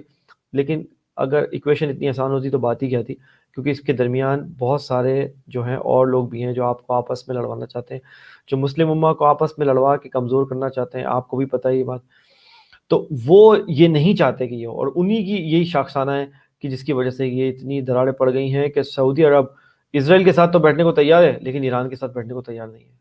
آپ دیکھیں ستم ظریفی دیکھیں آپ کہ, تو یہ بات ہو رہی ہے. پاکستان ابھی بھی کوشش کر رہا ہے اتنے حالات خراب ہونے کے باوجود بھی کہ یہ کر لے, لیکن آپ کیا کہیے جب وہ جو ثالثی کا کردار ادا کر رہا ہو, آپ اسی کے خلاف جو ہے وہ اس طریقے کی جو ہے وہ سینکشنز شروع کر دیں اور اس طریقے کا بیہیویئر اپنا لیں, اور پیسے مانگنا شروع کر دیں بالکل ایمرجنسی بیسس پر، اور آپ یہ تھریٹ کرنا شروع کر دیں کہ آپ کی ورک فورس کو میں بھیج دوں گا واپس، تو آپ کیا کریں گے؟ تو پاکستان ابھی بھی بہت ٹیکٹفلی کھیل رہا ہے، اور آگے بھی اس کو کھیلنا چاہیے. حتی الامکان یہ کوشش کرنی چاہیے کہ مسلم امہ میں کوئی بھی اس طرح کی آپس میں دست و گریباں نہ ہو جائیں دو ممالک. کوشش آخر تک کرنی چاہیے، اور پاکستان میں کسی حد تک ترکی کو بھی اس بات پہ کنونس کیا ہے کہ وہ بھی جو ہے وہ مل کے یہ کردار ادا کرے، اور ایران کو بھی کسی حد تک کنونس کیا ہے کہ جو ہے جو مرضی ہو جائے کسی کانفلکٹ کا پارٹ نہیں بننا جو آپس میں مسلم امہ کے درمیان ہو. تو کوشش پاکستان کی ہمیشہ سے رہی ہے، لیکن فارن پالیسی میں آپ دیکھیں نا کہ ہر ممالک کے اپنے اپنے انٹرسٹ ہوتے ہیں اور وہ ان کو پرسو کر رہے ہوتے ہیں. تو جب تک دیکھیں گھوم پھر کے بعد وہیں آئے گی، جب آپ امہ کی بات کریں گے تو یہ ڈفرینسز آٹومیٹیکلی ختم ہو جائیں گے. جب آپ نیشنلزم کی بات کریں گے تو یہ کانفلکٹ رہیں گے. تو آپ کو وہیں جا کے جانا ہے جہاں سے آپ کے دین نے آپ کو کہا ہے کہ جو مسلم امہ جو ہے وہ ایک ہے اور مسلمان ایک قوم ہے. جو ہم پچھلے پروگرام میں بات کر رہے تھے کہ ہم تو آزاد ہی دو قومی نظریے پہ ہوئے ہیں. ہم تو اس وجہ سے نہیں ہوئے تھے کہ ہم سندھی ہیں، پنجابی ہیں، پٹھان ہیں یا بلوچ ہیں. ہم تو اس لیے انڈیا کے ساتھ ہم سے الگ ہوئے تھے کہ ہم جو ہے وہ پاکستان کا مطلب کیا، لا الہ الا اللہ. ہم تو اسلام کے نام پہ الگ ہوئے تھے کہ جو کلمہ گو ہے وہ ہمارا بھائی ہے. تو وہ ریوائیو کرنے کی ضرورت ہے، وہ اسپرٹ ریوائیو کرنے کی ضرورت ہے. جو لوگ وہ اسپرٹ کو ریوائیو کرنے کی بات کر رہے ہیں، مسلمانوں کو جوڑنے کی بات کر رہے ہیں، بیسیکلی وہی خیر خواہ ہیں. جو ان کو توڑنے کی بات کر رہے ہیں، نیشنلزم، زبان، لسانیت، ایتھنیسٹی، یہ باتیں کر رہے ہیں، وہ ڈیوائڈ کرنے کی بات کر رہے ہیں یا فرقہ واریت کی بات کر رہے ہیں. تو جو لوگ آپ کو یہ کرتے ہوئے نظر آئیں گے آپ کو آپ کے سامنے ہیں، واضح ہیں. ہاں، عرب ورلڈ کو جو ہے اب سمجھانا اور اسرائیل کے شکنجے سے نکالنا مشکل سے مشکل ہوتا چلا جا رہا ہے، اور اگر نکالنا ہے تو آپ کو بہت جلدی کام کرنا پڑے گا. آپ کو ایک اور بات سمجھنی ہوگی کہ جو محمد بن سلمان والی جنریشن جو ہے، جو کنگ سلمان والی جنریشن ہے، وہ تو کسی حد تک یہ بات سمجھتی تھی اور پاکستان سے تعلقات اور کنگ فیصل، اور آپ نے دیکھا بہت زبردست چیزیں ہوئی ہیں ہمارے یہاں. لیکن جو محمد بن سلمان والی جنریشن ہے وہ اس کو سمجھانا یہ بات مشکل ہوتے جا رہا ہے، کیونکہ وہ پوری طریقے سے جو ہے وہ اس شہر میں آ چکے ہیں جو اسرائیل نے ان کے لیے وہاں پر رکھا ہے.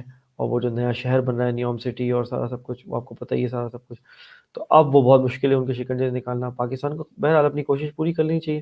دیکھتے ہیں آگے کیا ہوتا ہے. Hope for the best. بالکل، I hope for the best as well Salman بھائی. اور یہ چیز تو ایک بحیثیت مسلمان ایک خواب ہی ہے کہ ہم تمام تر مسلمان جتنے بھی ہماری مسلم برادر ممالک ہیں وہ ایک پیج پر آ جائیں، ایک دوسرے سے جو بھی شکوے شکایت ہیں انہیں دور کر کے اور ایک جان بن کے اس دنیا کے اندر جو ہے وہ اپنے معاملات کو ڈیل کریں. آئی ہوپ کہ ایسا بہت جلد ہو. موونگ اہیڈ سلمان بھائی، ہم بات کرنا چاہیں گے اب تھوڑا سا ہمارا جو مین اسٹریم میڈیا یا ماس میڈیا ہے اس حوالے سے کہ بہت زیادہ انکمپیٹنٹ اور پولیٹیکلی بائسڈ میڈیا کا رول ہے پاکستان کے اندر، اور اس کا امپیکٹ ظاہر ہے ہمارے سوسائٹی کے اوپر بھی ہے. تو آپ کیا بات کرنا چاہیں گے ہمارے جو منسٹری میڈیا ہے جو کہ کارپوریٹ جو ان کا ایک سمجھ لیجیے کہ ایک کارپوریٹ ورلڈ کا بہت زیادہ ایک امپیکٹ ہے، بہت زیادہ افیکٹ آپ دیکھتے ہیں ہمارے ایک بہت زیادہ کنٹرولڈ ہے وہ کارپوریٹلی. تو اس حوالے سے آپ کیا بولنا چاہیں گے منسٹری میڈیا کے پاکستان کے کہ وہ کتنا زیادہ فائدہ مند اور مفید ہے پاکستان کے لیے یا پھر بہت زیادہ نقصان دے رہا ہے؟ جی دیکھیں، جہاں تک بات مین اسٹریم میڈیا کی ہے پاکستان میں، تو یہ بات ہمیں معلوم ہے کہ یہ کارپوریٹ ورلڈ کا میڈیا ہے، کارپوریٹ میڈیا ہے. یعنی یہ پروفٹ کے لیے سب کچھ کرتے ہیں. TRPs are more important than the content. تو جب بات ہوگی کہ ٹی آر پیز امپورٹنٹ ہوگی اور عام عوام الناس جو ہے وہ انٹرٹینمنٹ دیکھنا چاہتی ہے، اور انٹرٹینمنٹ بھی وہ کیا دکھا رہے ہیں انٹرٹینمنٹ کے نام پر. اور ہم نے پچھلی دفعہ بھی تھوڑی سی بات کی تھی اس بات پہ. اور آپ دیکھیں کہ سوائے پولیٹیکل کنٹینٹ کے، اور پولیٹیکل بھی ان فائٹنگ، پولیٹیکل بکرنگ، مطلب توڑ پھوڑ، اس طریقے کی باتیں دکھائی جا رہی ہیں. کوئی جو ہے آپ کو شاذ و نادر ہی کوئی جو ہے وہ کوئی اچھا پولیٹیکل انالیسس سننے کو ملتا ہے، دیکھنے کو ملتا ہے. اس کی وجہ یہ ہے کہ وہ ٹی آر پیز پہ کام چل رہا ہے. یعنی بات یہ ہے کہ جو عوام دیکھنا چاہ رہی ہے، اور عوام کیا دیکھنا چاہ رہی ہے کہ ایک پروگرام میں ایک ٹاک میں دو بندے بیٹھے ہوں اور آپس میں لڑ رہے ہوں، اور پھر وہ اگلے دن صبح وہ ایک دوسرے کو شیئر کرا رہے ہوتے ہیں واٹس ایپ پہ، اور چسکے لے رہے ہوتے ہیں. بیسیکلی ماس میڈیا اور جو آپ کا میڈیا ہے مین اسٹریم میڈیا، اس کا کردار کچھ اور ہے. جو کنٹینٹ یہ دکھا رہے ہیں وہ بیسیکلی بالکل جو ہے وہ ڈوبیس بھی ہے, انکمپیٹنٹ بھی ہے اور بائسڈ بھی ہے, پولیٹیکل کریکٹ بھی ہے, جسے ہم کہتے ہیں پولیٹیکل کریکٹنس. ان کے پاس اوپینین میکنگ کی پاور ہے, لیکن یہ اس کو ضائع کر رہے ہیں. آپ اوپینین شیپ کر سکتے ہیں ماس میڈیا سے, لیکن آپ کیا کر رہے ہیں, اوپینین شیپ تو آپ کر رہے ہیں لیکن کس طرح کر رہے ہیں کہ بہت پیسیولی جو ہے وہ یہ کام کر رہے ہیں. مجھے یہاں پہ نام چومسکی صاحب کا ایک کوٹ یاد آ رہا ہے. انہوں نے کہا تھا کہ جو اسمارٹ وے ہے لوگوں کو اوبیڈینٹ رکھنے کا, سبسروینٹ رکھنے کا, وہ یہ ہے کہ آپ ایک ان کو اسپیکٹرم میں محدود کر دیں ان کی ڈیبیٹ کو, اور اس اسپیکٹرم سے باہر نہ نکلنے دیں. ہاں, لیکن اس اسپیکٹرم کے اندر آپ بڑی لائیولی ڈیبیٹ ہونے دیں. آپ سمجھ رہے ہیں وہ کیا کہہ رہے ہیں؟ اور ان کے بارے میں کہا جاتا ہے کہ وہ ابھی دنیا میں جو لوگ زندہ ہیں انٹلیکچوئلس, ان میں سے وہ جو ہے وہ ٹاپ 3 میں آتے ہیں. تو وہ آدمی ہے جو یہ کہہ رہے ہیں کہ انہوں نے ایک اسپیکٹرم کے تحت آپ کی تھنکنگ کو, اوپینین کو محدود کر دیا, اس اسپیکٹرم سے آپ کو نکلنے نہیں دیتے. فار ایگزامپل ہمارے یہاں بات کر لیں تو 8 بجے والا جو شو ہوتا ہے وہ یہ ہوتا ہے کہ آج اپوزیشن نہیں بول دیا, گورنمنٹ نہیں بول دیا, گورنمنٹ نہیں بول دیا, اپوزیشن نہیں بول دیا, ارے آج یہ بات ہو گئی, ارے آج وہ بات ہو گئی. اس سے ایک لائیولی ڈیبیٹ اس کے درمیان ہوتی رہے گی, لیکن جو کوئی کرٹیکل تھنکنگ کی بات ہے, کوئی اسٹریٹجک بات ہے, وہ کوئی نہیں ہوتی. نہ کوئی ایسا انالیسس ہوتا ہے جس سے جو ہمارے جو عام عوام ہے اس کا جو ہے وہ شعور کوئی بیدار ہو, اس کا کوئی ادراک ہو, ان کو کوئی آگے کا ان کو پتہ لگے پاکستان سے آگے بیونڈ کیا بات ہے, فورن پالیسی کیا چیز ہے. ایسا کچھ نہیں ہے. آپ دیکھیں ایک خاص اسپیکٹرم میں رکھا ہوا ہے, اس میں ایک لائیولی ڈیبیٹ ہوتی ہے, اور ایسی ڈیبیٹ ہوتی ہے کہ آپ کو لگتا ہے کہ یار دیکھو یار, اور اگلے دن پھر وہ واٹس ایپ ہو رہا ہوتا ہے اور شیئر ہو رہا ہے. دوسری بات جو ہم کریں گے کہ ایک ٹرم یوز ہوتی ہے جرنلزم میں, یلو جرنلزم, یعنی سپرفیشل نیوز آپ کو دی جائے گی, کوئی گہرائی میں بات نہیں کی جائے گی, کوئی ڈیپ انالیسس آپ کو نہیں دی جائیں گے. یلو جرنلزم یہاں پہ ہو رہی ہے. پھر لوٹے اور لفافے والا معاملہ ہے کہ پولیٹیکلی انکلائنڈ ہے. آپ کو باقاعدہ آپ نے دیکھا پچھلے دنوں کہ پورا ایک جو ہے صحافتی کمیونٹی جو ہے وہ کورٹ میں چلی گئی کہ آپ نواز شریف صاحب کی جو ہے وہ تقریر کو بحال کریں. آپ کیوں کرنا چاہ رہے ہیں یہ تو پولیٹیکل فورسز اگر کرتی تو سمجھ میں آتا, آپ تو جرنلسٹ کمیونٹی ہے, آپ کیوں جا رہے ہیں؟ تو اس طرح کی بائسنس آپ کو دیکھنے کو ملے گی, انکلائن دیکھنے کو ملے گا. اور بہت میں پھر وہی بات گھوم پھر کے آئے گی کہ ہماری عدلیہ کہاں ہے. جب آپ کو اتنا سب کچھ ویزیبل نظر آ رہا ہے تو کوئی ان کی پکڑ دکڑ نہیں ہے. گورنمنٹ کی طرف سے بھی یہ ہے کہ اگر ہم ان پہ ہاتھ ڈالیں گے تو کوئی ایسا نہیں ہو کہ بھائی جو ہے وہ فریڈم آف اسپیچ پہ ہاتھ ڈالیں. دیکھیں فرانس نے یہ کوئی سوچا تھا یہ بات؟ آپ باہر جو چیمپئنز بنتے ہیں فریڈم آف اسپیچ کے, جو ان کو جو کرنا ہوتا ہے وہ کرتے ہیں. آپ کے یہاں تو باقاعدہ ڈکلیئرڈ بات ہے, یہ بات پروون بات ہے کہ وہ انکلائنڈ ہیں, پولیٹیکل ایک ایجنڈا پرسو کر رہے ہیں, لیکن آپ کوئی ہاتھ نہیں ڈالتے, کچھ بولتے نہیں ہیں. آپ ایک ایکٹ بنا دیں جرنلزم کے حوالے سے کہ اگر آپ اس طرح کی کسی کارروائی میں پکڑے گئے, آپ بایاز نکلے, پروو ہو گئے, تو آپ کا جو ممبرشپ ہے وہ کینسل ہو جائے گی لائف ٹائم کے لیے. پھر دیکھیں آپ کو کتنے لوگ یہ کرتے ہوئے آتے ہیں. آپ گورنمنٹ کے جو کرنے کے کام ہے گورنمنٹ بھی کرے, جو کورٹ کے کرنے کے کام ہے عدلیہ کے وہ عدلیہ کرے, لیکن نہ یہاں سے کچھ ہوتا ہے نہ وہاں سے کچھ ہوتا ہے. دوسری بات, آپ کے پاس ایجوکیشن اور اویئرنیس سے ریلیٹڈ کیا کنٹینٹ ہے آپ کی میڈیا پہ؟ کچھ بھی نہیں. آپ نے کوئی نیشنل جغرافک ٹائپ کی کوئی ڈاکیومنٹری دیکھی ہے ہماری میڈیا پہ؟ کبھی ڈسکوری ٹائپ کی کوئی ڈاکیومنٹری دیکھی ہے؟ کبھی آپ نے کوئی لوگوں کو ایجوکیشن کے طور پر ان کی شعور بیدار کرنے کی کوئی بات ہوتے ہوئے دیکھی میڈیا پہ؟ کچھ بھی نہیں. اگر کوئی کھیل کود دکھایا بھی جا رہا ہے تو وہ شرمناک انداز میں دکھایا جا رہا ہے. ڈرامے آپ کے وہ کنٹینٹ دے رہے ہیں جو ہم نے پچھلی دفعہ بھی بات کی تھی, جو معاشرے میں ہو ہی نہیں رہا, بلکہ وہ باقاعدہ معاشرے کو دکھا رہے ہیں کہ آپ اس طریقے سے اور مزید جو ہے وہ ڈکلائن کی طرف جا سکتے ہیں, اور جائیے اس طرف. کوئی ایجوکیشن بیسڈ کنٹینٹ نہیں ہے. احمد آپ اٹھا کے بتا دیں مجھے کوئی ڈاکیومنٹری. ستم ظریفی یہ ہے کہ قائد اعظم اور علامہ اقبال جیسی شخصیات اور لیاقت علی خان جیسی شخصیات کو آتھینٹک میڈیا پر شیئر کر سکیں انٹرنیشنل. یعنی آپ اتنے ٹال کریکٹر آپ کے پاس موجود ہیں ہسٹری میں, آپ ان پہ ایک اچھی ڈاکیومنٹری انگریزی میں نہیں بنا پا رہے, اردو میں نہیں بنا پا رہے, جس کو آپ انٹرنیشنل میڈیا کو دے سکیں. آپ دے سکتے ہیں, آپ ٹی آر ٹی کو دے سکتے ہیں, ترکش ٹی وی کو, آپ الجزیرہ کو دے سکتے ہیں کہ ہمارے چلائیں, جیسے کہ ہم آپ کا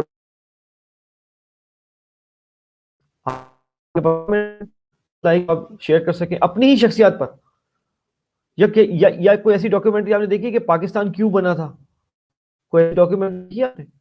تو آپ بتا رہے ہیں, آپ بچوں کو ہسٹری نہیں بتاتے تو وہ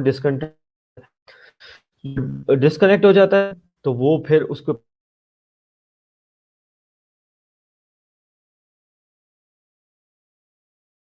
اچھا جی، یہاں پر ہمارا جو ہے رابطہ منقطع ہوا ہے سلمان بھائی کے ساتھ، کوشش کریں گے کہ ان سے ہم ریکنیکٹ ہو سکیں جلدی سے۔ جی سلمان بھائی، ویلکم بیک۔ جی تو جی سوری فار دیٹ بیکاز یہ انٹرنیٹ جو ہے میرے خیال میں وہ تھوڑا سا وہ فرجائل ہے، اس وجہ سے معاملات ہو رہے ہیں۔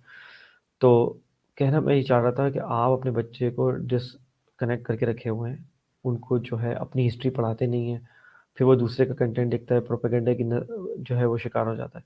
آپ کا ایجوکیشن بیس تو کوئی میڈیا پہ آپ کی کوئی بات دکھائی ہی نہیں جا رہی، بتائی نہیں جا رہی بات۔ آپ کو کیا دکھایا جا رہا ہے سوائے پولیٹیکل جو لائیولی ڈبیٹ کی ہم نے بات کی، جو نوم چامسکی والی بات ہے وہ بتائی جا رہی ہے۔ ایک عجیب پاگل پنا، ایک سرکس لگا ہوا ہے، آج یہ ہو گیا ہو گیا۔ اور جو آپ کے انالیسس دینے والے لوگ بیٹھے ہوئے ہیں، وہ کیا انالیسس دے رہے ہیں؟ وہ ڈے ٹو ڈے جو گفتگو ہو رہی ہے بس اس پہ بول رہے ہیں کہ آج یہ اس نے غلط بول دیا، اس نے صحیح بول دیا۔ آپ انالیسس دیں نا، آپ عوام کو بیدار تو کریں، عوام کو وہ ایک سوچنے میں مجبور تو کریں، وہ کچھ سوال تو ایسے دیں کہ وہ سوچنے میں مجبور ہو۔ کوئی ایسا تو کچھ بھی نہیں ہو رہا ہے ادھر۔ اور ڈاکیومنٹریز تو بالکل بھی نہیں بن رہی، جو کہ آپ کو ہونا چاہیے اور بنانا چاہیے۔ سائنس اور ٹیکنالوجی پہ تو آپ دور کی بات ہے، آپ تو اپنی جو بیسک ہسٹوریکل کریکٹر ہے اسی پہ ڈاکیومنٹریز نہیں بنا پا رہے ہیں۔ ایجوکیشن پہ کوئی ڈاکیومنٹری بنا، آپ عوام کو یہ نہیں بتا رہے کہ ورلڈ اکنامک فورم نے 2020 میں کے بعد میں 40 میں آپ کو کون سے اسکل سیٹ ریکوائر ہوں گے، آپ اس پہ بات کریں، اس پہ انسٹرکٹر لے کے آئیں باہر سے یا ود ان پاکستان ہی لے کے آئیں، ان پہ ویڈیوز بنوائیں، وہ مین اسٹریم میڈیا پہ چلائیں، کیونکہ پورے پاکستان میں تو انٹرنیٹ ایکسیس نہیں ہے۔ جب آپ مین اسٹریم پی ٹی وی پہ چلائیں گے یا میڈیا پہ چلائیں گے پرائیویٹ پہ تو لوگ دیکھ پائیں گے، لیکن ان کو مسئلہ ہے کیونکہ یہ کارپوریٹ میڈیا ہے، ٹی آر پی تو آئے گی نہیں اس پہ، وہ چلاتے نہیں ہیں۔ تو ان کی اپنی سوشل رسپانسبلٹی ہے ٹورڈ سوسائٹی، وہ زیرو ہے۔ جبکہ آپ پوری دنیا میں دیکھیں، باہر بھی کارپوریٹ میڈیا ہے، لیکن ان کا وہ ایک پورشن مختص کرتے ہیں، یا ان کی جو گورنمنٹ ہے وہاں کی وہ پریشر کرتی ہے کہ سوشل رسپانسبلٹی کے نام پر ایک بجٹ ہے ان کا وہ سیٹ اسائڈ کیا جائے جہاں پر وہ اس طرح کے پروگرام دکھائے جائیں، بھلے ٹی آر پی نہیں آ رہی، بھلے اسپانسر نہیں مل رہا، لیکن کوئی نہیں، لیکن ایک کنٹینٹ ہو، ایک بجٹ ہو تاکہ وہ چلتا رہے معاملہ۔ لیکن یہاں پہ ایسا کوئی بھی معاملہ نہیں ہے، نہ کوئی لیجسلیشن ہے، نہ کوئی پریشر ہے کہ سوشل رسپانسبلٹی کے نام پر کچھ ہو ایسا کہ میڈیا کو جو ہے وہ رسپانسبل کر دیا کہ یار آپ کچھ ایجوکیشن والے بیس پروگرام کریں، عوام کو اویئر تو کریں، سوائے پولیٹیکل ڈبیٹ کے اور کچھ بھی نہیں ہے۔ اور جب بات ہوتی ہے انٹرٹینمنٹ کی تو انٹرٹینمنٹ وہ آپ پڑوسی ملک سے کاپی مار لیتے ہیں، اور کچھ ویسٹرن ایشوز جو ہے وہ یہاں رہتے ہیں، ویسٹرن ایشوز جو ہے وہ آپ ٹرانسلیٹ کر کے ادھر لا رہے ہیں۔ ایک بڑا زبردست وہ ڈرامہ تھا یہاں پہ بہت چلا پاکستان میں، اور اس کی جو ہے آخری قسط باقاعدہ سینما میں جا کے لوگوں نے دیکھی، اس کا میں نام بھول گیا۔ وہ بیسیکلی ایک ویسٹرن کانسیپٹ تھا بہت پرانا، اس کو آپ نے لا کے یہاں پہ بس اردو میں جو آپ بھی نہیں۔ تو آپ اپنا ہوم گراؤنڈ جو ہے وہ کنٹینٹ کب دیں گے؟ آپ ایک لکھنے والے موجود ان کو اس لیے نہیں ملتی کہ کارپوریٹ میڈیا ہے، یہاں پہ وہی لوگ کامیاب ہوتے ہیں جو ایجنڈے کو سرو کرتے ہیں، اور بہت سارے آپ کے جو کارپوریٹ میڈیا ہے ان کو تو فنڈنگ آ سکتی ہے۔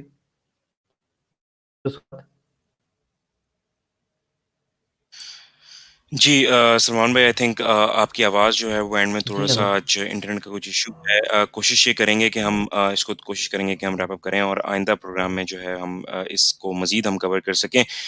آج جو ہے وہ بک آف دا ڈے کی طرف آتے ہیں، تو سلمان بھائی آج بک آف دا ڈے کے حوالے سے اگر بات کی جائے تو آپ کی طرف سے آج کیا ریکمنڈیشن ہے بک آف دا ڈے میں؟ جی آپ وہاں پر ہیں احمد؟ جی جی، آپ کو میری آواز آ رہی ہے سلمان بھائی؟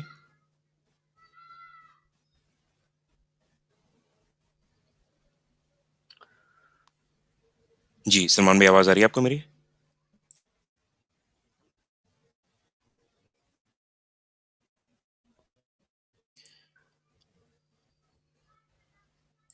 آئی تھنک کچھ رابطہ کچھ منقطع ہو گیا ہے سلمان بھائی کی طرف سے۔ کوشش کرتے ہیں کہ اس کو ہم کوپ اپ کر سکیں اور آپ کو بک آف دا ڈے کی ریکمنڈیشن بھی ہم دے سکیں۔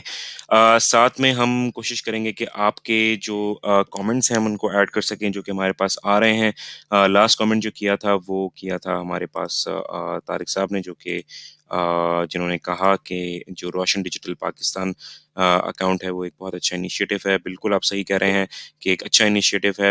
اور ساتھ میں دانش نقوی نے ہمیں جوائن کیا تھا، وہ کہتے ہیں کہ جی کانسپائریسی تھیوری پہ لب تک زندہ رہیں گے، ناٹ شیور کہ انہوں نے کیا کہا ہے، بہرحال کوشش کریں گے کہ اس کے اوپر کچھ ہم بات کر سکیں، ان کو ہم جواب دے سکیں ان کے کامنٹ کے حوالے سے۔ جی سلمان بھائی، ویلکم بیک. آپ واپس آ گئے ہیں. کچھ آج انٹرنیٹ نے ہمیں جو ہے وہ بڑا تنگ کیا ہے، اور یہ تو لائیو جو ہماری ٹرانسمیشن ہوتی ہے اس کے معاملات ہوتے ہی ہیں اس طرح کے. تو جناب بات کرتے ہیں بک آف دا ڈے کے حوالے سے بھی، کہ آج بک آف دا ڈے میں آپ کون سی بک ریکمینڈ کرنے والے ہیں؟ جی آج ہم ایک اردو کی بک ریکمینڈ کرنا چاہ رہے ہیں جس کا ٹائٹل ہے اقبال اور قرآن. یہ بک ہے، آپ کو ایزیلی اردو بازار سے بھی مل جائے گی یا کسی بھی اپنے قریبی بک سٹور سے مل سکتی ہے. اگر آپ ان کو کہیں وہ لا دیں گے آپ کو. اور author ہیں ڈاکٹر غلام مصطفیٰ خان صاحب. اسپیشلٹی اس بات کی، اس کتاب کی یہ ہے کہ غلام مصطفیٰ صاحب نے، ان کا انتقال ہو گیا. میرے والد صاحب کے جو ہے ان سے کافی ریلیشن تھے. یہ حیدرآباد میں بیسیکلی رہتے تھے author، اور انہوں نے ضیاء الحق کے دور میں ان کو اس کتاب پر جو ہے وہ ایوارڈ بھی ملا ہے ان کے دور میں.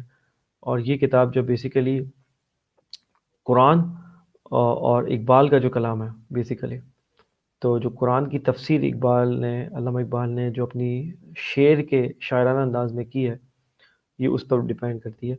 اور اس کتاب میں انہوں نے باقاعدہ قرآن کی جو آیات ہیں اور اقبال کے شعر جو ہیں وہ کہا ہے کہ دیکھیں اس آیت کی جو ہے وہ تفسیر اقبال نے اس شعر میں کی ہے. تو اس طریقے سے آیت اور شعر اور آیت اور شعر اور اس انداز بہت پیارا انداز ہے، اور آپ کو حیرانگی ہو جائے گی. اور آخر میں بالکل اس کتاب کے آخر میں انہوں نے، اگر آپ دیکھیں بالکل آخری والے پیج پہ، انہوں نے یہ باقاعدہ، اگر آپ کو نظر آ رہا ہو کہ انہوں نے یہ بات لکھی ہے اقبال کے فارسی میں، وہ پورا خطہ لکھا ہے جس میں علامہ اقبال کہتے ہیں کہ اگر میرا کلام میں قرآن اور اللہ کے رسول کے جو احکامات ہیں اس سے اگر میں باہر جاؤں تو جو ہے وہ مجھے شفاعت نصیب نہ ہو روز محشر کے. تو اتنا ٹال کلیم اقبال نے جو کیا ہے، تو انہوں نے بالکل آخری پیج پہ وہ بھی جو ہے وہ چھاپا ہے. اور غلام مصطفیٰ صاحب کی ہے کہ یہ صوفی صفت آدمی تھے، خود بھی اہل نظر تھے اور جانتے تھے معاملات کو، اور انہوں نے بڑی زبردست ایفرٹ کیے. اور یہ بیسیکلی یہ کتاب ایک اثاثے سے کم نہیں ہے، کیونکہ اقبال کے پورے کلام پہ نظر رکھنا پہلی بات تو یہی ایک بڑی بات ہے، اور اس کے بعد پھر اس کو ایکویٹ کرنا، یعنی جو قرآن کی آیات کی تفسیر ہے اس کو جو ہے اقبال کے شعروں سے جوڑنا، کہ اقبال نے اس شعر میں قرآن کی اس آیت کی تفسیر کی ہے، اور جو ہے وہ جو ہے سینٹرل آئیڈیا بتانے کی کوشش کی ہے. بہت ایک ہرکیولین ٹاسک تھا، بہت اچھے طریقے سے انہوں نے انجام دیا ہے. ایک دیکھنے میں بہت زبردست کتاب ہے، پڑھنے میں زبردست، اور جب پڑھنے کے بعد آپ کو یہ ادراک ہوگا کہ آپ، اللہ تعالیٰ نے آپ کو کیسے کیسے جو ہے وہ جیم دیے تھے، کیسے کیسے خدا نے آپ کو گفٹ کیے تھے لوگ جن کو آپ نے جو ہے وہ ایز اے گرانٹیڈ لے لیا. تو بہت زبردست کتاب ہے، میں ریکمینڈ کروں گا. اور وہی والی بات ہے، آج تو عنوان ہی اقبال القرآن ہے. پھر ہم ایک بات سے ضرور کہیں گے کہ جب آپ کتاب کی بات کرتے ہیں تو قرآن کو جو ہے وہ اولین ترجیح دی جانی چاہیے. اور ہم پھر سے ریکمینڈ کریں گے کہ آپ قرآن پڑھیے، اور جتنا بھی آپ سے ہو سکے پڑھیے، لیکن ضرور پڑھیے، کنسسٹنسی سے پڑھیے، مستقل مزاجی سے پڑھیے. اور جب آپ ایک قرآن پڑھیں گے اور اس کے جب ہے اس پہ غور کریں گے، اس کی تفسیر پڑھیں گے، تو آپ پر جو ہے اسرار کھلنا شروع ہو جائیں گے، آپ پہ راز کھلنا شروع ہو جائیں گے. اور اس قسم کی کتاب جو ہم نے آپ کو آج ریکمنڈ کی، اقبال القرآن، جب آپ پڑھیں گے تو یہ بیسیکلی اہل نظر لوگ تھے جنہوں نے قرآن پڑھا، اور اس کے بعد اس کی جو رمز ہیں، وہ جس طرح اقبال نے قرآن پڑھ کے اس کے رمز نکال کے عوام کے سامنے رکھ دیے، اسی طرح غلام مصطفیٰ صاحب کے طرح کے لوگوں نے بھی قرآن پڑھا اور اس کے راز کھول کے لوگوں کے سامنے رکھ دیے آسانی کے لیے. ہر بندے کی اپنی انڈرسٹینڈنگ ہے قرآن شریف کی، ٹھیک ہے، لیکن جو یہ اہل نظر ہے انہوں نے آپ کے سامنے یہ کام آپ کے لیے آسان کر دیا ہے بیسیکلی. تو آپ کو ایک آسان اپروچ دے دی ہے جس سے آپ فائدہ اٹھا سکتے ہیں، اور آپ کو فائدہ اٹھانا چاہیے. اگر ہم بحیثیت قوم اس سے فائدہ نہیں اٹھائیں گے اس طرح کے اثاثوں سے، تو ہم محروم رہ جائیں گے. اور ہمارے پیچھے ہونے کی وجہ یہی ہے کہ ہم اس طرح کے اثاثوں سے فائدہ نہیں اٹھا رہے ہیں. تو اقبال کا ایک شعر ہے اسی بات پہ کہ وہ زمانے میں معزز تھے صاحب قرآن ہو کے، اور ہم خوار ہوئے تاریک قرآن ہو کے. ہم نے قرآن کو چھوڑ دیا تو آج ہم، جو ہماری حال ہے وہ زبوحالی کا دور ہے. ہر جگہ ہمیں مار پڑ رہی ہے دنیا میں، ہر جگہ ہم پستی میں ہیں، کیونکہ ہماری فکر جو ہے وہ کمزور ہو گئی ہے. ہماری فکر میں وہ زور نہیں رہا، وہ جوش و جذبہ نہیں رہا کہ اٹھ کے ہم اپنی جو دین ہے اللہ تعالیٰ کا اس کو قائم کرنے کی کوئی کوشش کر سکیں. اس طرح کی کوئی بات نہیں ہے.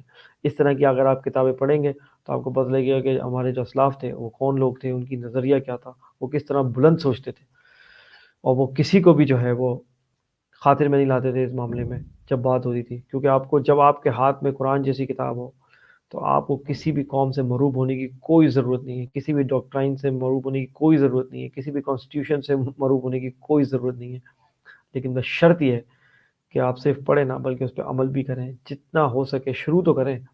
لوگ کہتے ہیں کہ ہم ایک دن میں نہیں بدل سکتے، کون کہتا ہے آپ ایک دن میں بدلیں؟ آپ شروعات تو کریں کہیں سے، کوئی تو شروعات ہوگی اس چیز کی۔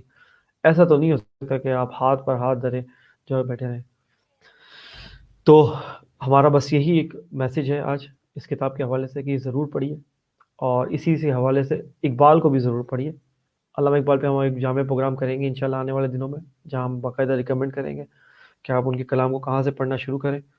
تو ہم اس کے لیے تب تک کے لیے آپ کو اس جو ہے وہ اس کو نہیں چھیڑتے ابھی اس ٹاپک کو، اور اس پہ ہم اتفاق کرتے ہیں آج کہ آپ اقبال و قرآن یہ جو کتاب ہم نے آج ریکمنڈ کی ہے ضرور پڑھیے، آپ کو آسانی سے مل جائے گی، اور پڑھیے بھی، اور آپ کو کوئی ہارڈ اینڈ فاسٹ چیز کرنے کی ضرورت نہیں ہے۔ آپ ضروری نہیں آپ پوری پڑھ لیں ایک مہینے میں، آرام آرام سے کر کے پڑھیں۔ اگر آپ یہی سمجھنا شروع کر دیں گے کہ اقبال نے ایک آیت کا جو ہے تفسیر وہ اس شعر میں بیان کی، اگر آپ ایک ایک آیت بھی لے کے چلیں گے روز، تو میرے خیال میں جب یہ کتاب ختم ہوگی تو آپ کو پتہ لگے گا کہ یہ ڈوز آف وزڈم کے طور پر آپ کو ثابت ہوگی، اور آپ فیل کریں گے کہ آپ کی جو تھنکنگ ہے پروسیس وہ چینج ہوا ہے، اور آپ کا نظریہ ہے جو ہے زندگی اور دنیا کو دیکھنے کا وہ تبدیل ہوا ہے۔ تو آج تک کے لیے اتنا ہی میری طرف سے۔ احمد اختتامی کلمات کے لیے۔ تھینک یو سو مچ سلمان بھائی کہ آپ نے کافی اچھے انالیسز بک کے حوالے سے دیے، اور بک کی ایک جامع بک آپ نے ریکمینڈ کی تمام ہمارے جو ناظرین ہیں ان کے لیے۔ اور ظاہر ہے علامہ اقبال ایک بڑا نام، ایک فلاسفر تھے وہ، اور انہوں نے امہ کو جو ہے وہ گائیڈ لائن دی اپنی پورے کلام کے ذریعے، اور ان کی ایک ریسرچ تھی، اور آسان کام نہیں ہوتا ہے کہ آپ اس طریقے سے اتنا بڑی قرآن پاک کو اس طرح سے کور کریں۔ کوزے میں بند کر دیا انہوں نے چیزوں کو اپنی شاعری کے ذریعے۔ تو آئی ہوپ اینڈ پرے کہ ہم جو ہے ان کے جو بھی کلام ہے، ان کا جو کام ہے، اس سے ہم فیض حاصل کر سکیں گے۔ سلمان بھائی کو ٹویٹر پہ فالو کرنے کے لیے آپ ان کی ٹویٹر آئی ڈی سلمان_سید پہ فالو کر سکتے ہیں۔ ساتھ ساتھ اگر آپ میرے ٹویٹر پہ اگر آپ فالو کرنا چاہیں مجھے، تو احمد جلیل میرا ٹویٹر ہینڈل ہے، آپ اس کو فالو کر سکتے ہیں۔ facebook.com/طرفہ تماشا یہ ہمارا فیس بک کا پیج ہے، جس کے اوپر آپ ہمارے نہ صرف آج کے پروگرام کی بلکہ پچھلے پروگراموں کی جو ریکارڈنگز ہیں وہ آپ وہاں پہ دیکھ سکتے ہیں۔ انشاءاللہ آنے والے وقتوں میں ہم مزید اچھے ٹاپکس کے ساتھ آپ کے سامنے گفتگو کریں گے اور اپنے انالیسز رکھیں گے۔ تب تک کے لیے اپنا بہت زیادہ خیال رکھیے، اور اس دعا کے ساتھ کہ اللہ تعالیٰ ہمارے ملک کو ہمیشہ قائم و دائم رکھے، اور اس کے جتنے بھی مشکلیں ہیں، پریشانیاں ہیں، وہ دور کر دے۔ میں آپ تمام لوگوں سے اجازت چاہوں گا۔ دس از احمد جلیل سائننگ آف فرام طرفہ تماشا، پاکستان، پائند آباد۔ اس پرفتن دور میں زیست کی جستجو میں وبا و قحط کے خوف میں مبتلا سیاسی، معاشی اور سماجی مسائل میں گھرے ہوئے پاکستانی اور مغرب و مشرق کے تہذیبی ٹکراؤ کے درمیان یہ پریشان حال مملکت خدا داد ان گنت وسائل کے باوجود مسائل میں گھری ہوئی۔ آخر حقائق ہیں کیا؟ سچ کو تتلا دینے والے حقائق و واقعات، بیداری شعور اور حق گوئی فرض ہے اس قوم پر، کیونکہ یہاں لگا ہوا ہے ایک طرفہ تماشا۔